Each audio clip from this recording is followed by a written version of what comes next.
And the images we've seen yesterday from Syria remind us all that here we have a responsibility to unite for real. It comes just 2 days after that horrific chemical attack by the Assad regime.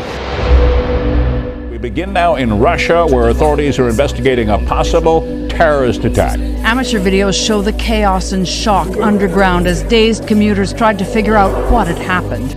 Right now, the Swedish Prime Minister says everything in this... The latest in a series of similar ones carried out throughout Europe.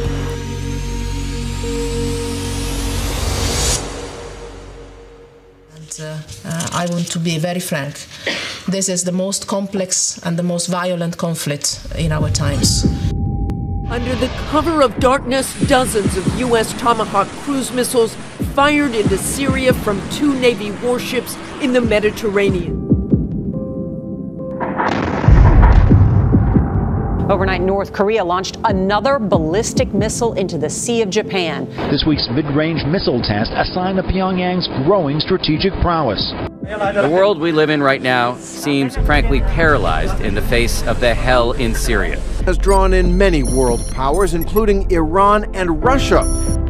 With North Korea's unsettling ambitions and rhetoric rising, demand for these intelligence missions is high. It's a constant tempo. We're very busy all the time. In the last 10 years, we've been the busiest we've ever been in this airplane.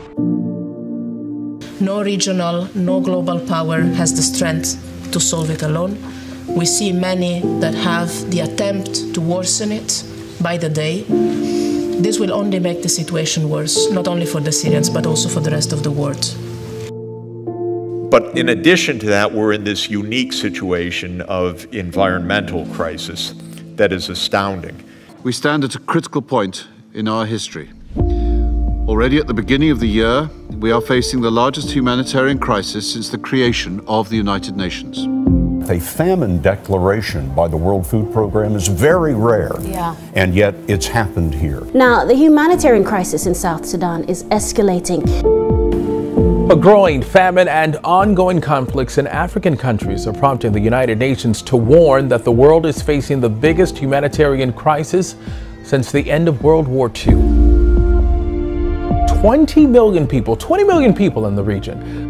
9 inches of rain sparked flash flooding in Alexandria, Louisiana, nearly shattering a 70-year record. This heavy hailstorm in Alabama forcing everyone indoors. This is creepy. I have never seen this in the 11 years we've lived here. The big risk is that our generation is the last one that can address absolutely pivotal environmental threats on the planet. And we're the last ones that can do it because we're so close to dangerous thresholds that if we waste another generation, we will no longer be able to avoid a lot of calamities. And so we're the last ones on that threshold. Peru is facing the most serious floods in the last 20 years. The streets of Mocoa, Colombia were consumed by a wall of water late Friday night. Heavy rain triggered the overflow of 3 rivers. The deluge was well out of the norm. Mocoa received the equivalent of 40% of its average monthly rainfall in just one night.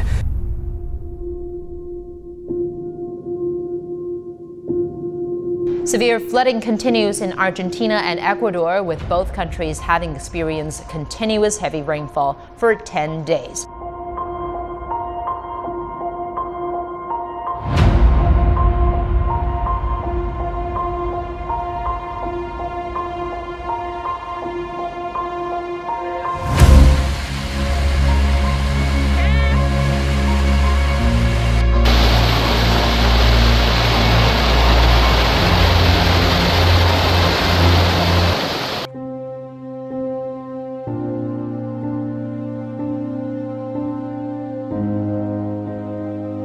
Evacuate the ground. At the Masters Golf Tournament in Augusta, the severe weather caused the cancellation of Wednesday's par 3 contest for the first time ever. And it was just devastating. I had never seen nothing like this before.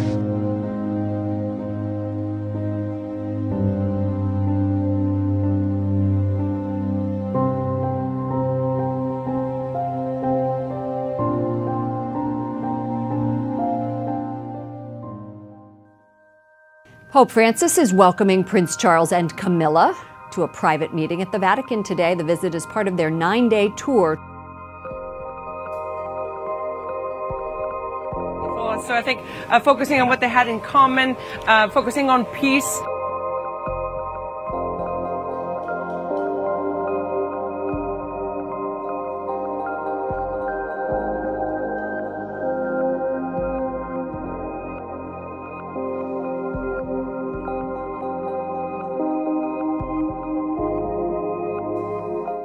We want to show you some extraordinary pictures which came to us from the Vatican.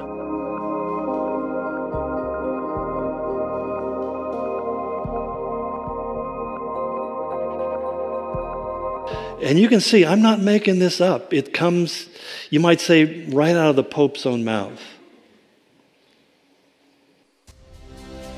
La mayor parte de los habitantes del planeta se declaran creyentes. Esto debería provocar un diálogo entre las religiones.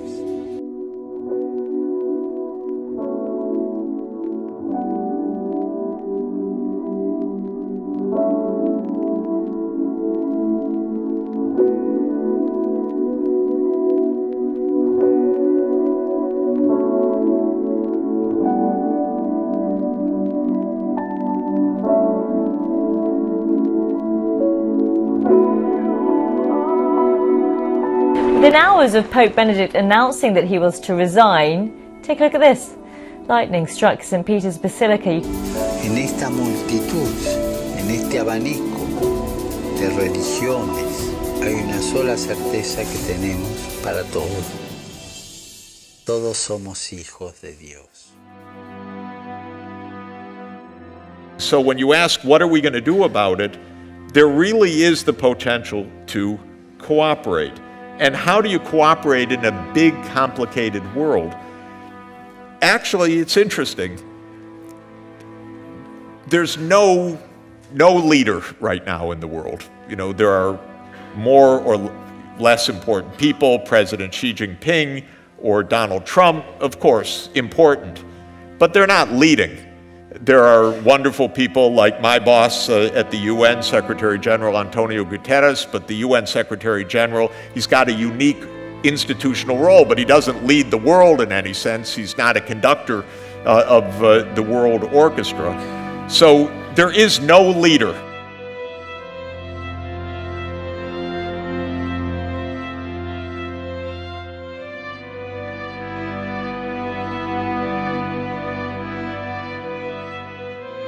NAU professor receiving death threats after a story about an essay that she assigned her class made national headlines. On a recent paper, she had a point deducted from her score because she used the word, brace yourselves now, mankind to describe humanity. The term deemed sexist by the university's style guide. On the list of words to avoid, the word mankind, asking students to use the more inclusive humankind instead. Her professor, Ann Scott, warned her that this was inappropriate gendered language, contrary to how the word has been used by almost everybody for centuries. Scott said mankind referred only to men and was therefore sexist. Hull University is to penalize students by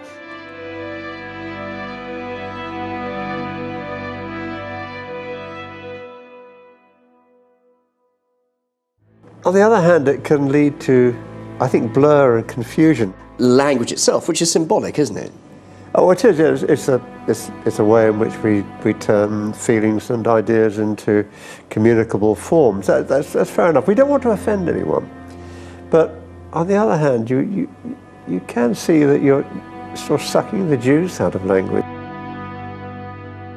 Just finally, if I may, a very simple question. Are we, right now, as we go about our daily lives at the start of 2017, witnessing the first days of a new world order? That dramatic statement. Is that right?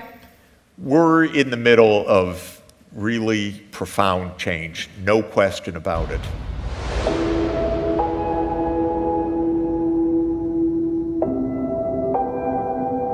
A Chinese engineer was so tired of his mom and friends asking him when he was going to settle down with somebody that he He built and married his own robot. Yeah. Oh, that's sweet. Yeah.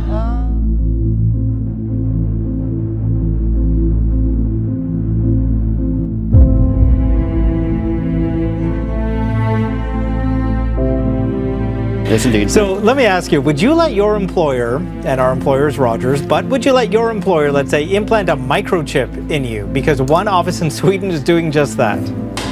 So the biggest benefit, I think, is convenience. Now some employees are actually getting microchipped. So, you know, you just go up, you just stand by the thing, and it works. Wave. Yep. It was brilliant.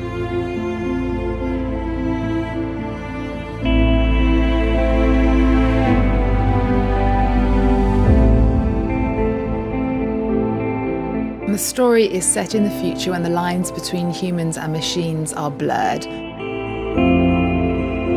Yeah, we've talked about this before on the show, the possibility of it. The possibility, And right. at first, I was completely against it. Someone used it as like season tickets, right, for a European football, soccer. And you just kind of wave your you finger. You could walk in, right.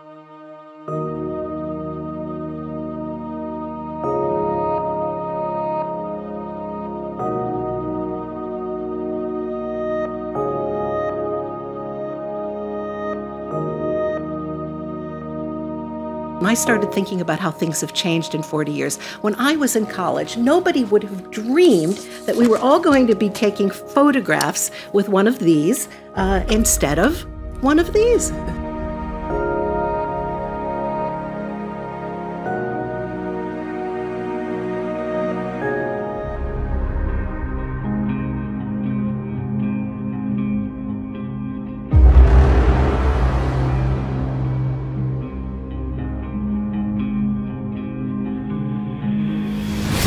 Carrying money around, a wallet and plastic cards, yeah, it's obvious. I mean, it's the next step, the next natural step for electronics is to move into the body. It does raise security and privacy concerns. Of course, the data generated by it lets the company know where you've been and what you've been doing. No baristas anymore, because that'll also be robots, but they will know from your iris scan that you want a double, triple caramel. It also has a new virtual assistant called Bixby and an iris scanner that lets users unlock their phones by looking at them. DNA is a valuable investigative tool. Fingerprints are a valuable investigative lead and tool. But what scares me is the FBI and the Department of Justice proactively trying to collect everybody's face. And then having a system with a network of cameras where if you go out in public, that too can be collected and then used in the wrong hands, nefarious hands, somebody in government misusing it. It does scare me. Are you aware of any other country that does this? We are seeing them more and more, drones watching down from the sky, and with few regulations. More like a toned-down version of what has become common in 21st century warfare, remotely controlled flying weaponry that kills. I am not a person who will give up privacy for safety. Not when the tool to enforce safety brings so many questions of its own. Connecticut state legislature is considering a bill to put a lethal airborne option in the hands of police. The proposal's sudden appearance has sent a shockwave through the state capitol. I didn't even know this bill was in existence. The Center for Medical Progress did the American people an incredible service by surreptitiously recording Planned Parenthood selling human body parts to the highest bidder.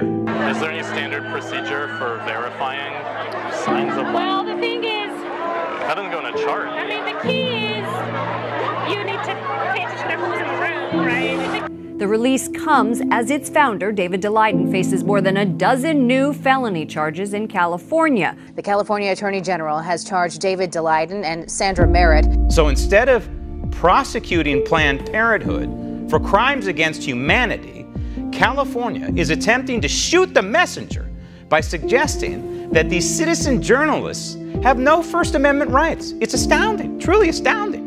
In this clip, Dr. Taylor describes the force needed when performing a DIG, a method of abortion that involves injecting a fetus with the drug digoxin. I have to tell you anecdotally, my biceps appreciate when the ditch works.